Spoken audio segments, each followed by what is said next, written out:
Christmas is a very important time of year for Crisis. Because Christmas is a time where most of us are with our family and our friends, and for homeless people that's not an option. I think the other reason why Christmas is so important is that many of the services that people use are not available. So we've set up a number of special centres.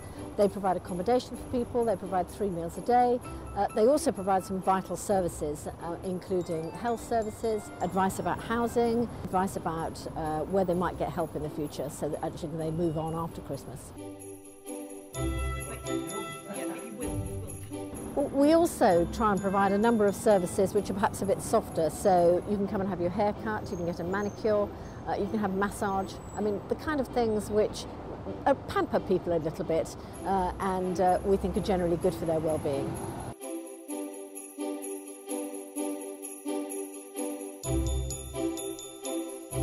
Crisis has been running now for over 40 years, but in that time a lot has changed. I mean, nowadays we use schools, we use colleges, we use office blocks to provide our guests with the best possible facilities in the best possible environments. Give me a hand here, will you? Ready? 3 days left now to Christmas, so it's the last Sunday before we open. So as ever, there's feverish activity all over the place. And we've got the warehouse guys here, loading up trucks all day long and getting all the supplies we need into the centres.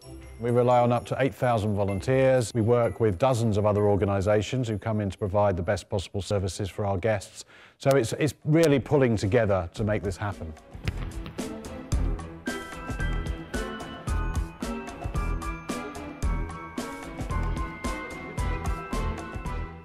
When you come into Crisis, you just feel like in another city, in a city. They give you the opportunity to meet others like yourself. I think it's very good what they're doing here. Like, they're really helping out people that are in crisis. It's only one time in the year I feel the most happy. I needed a bit of support because I was totally lost. I wouldn't speak to anybody. Look at me now. I can't stop speaking. That's why I keep on coming, and I will never miss it to the end of my life.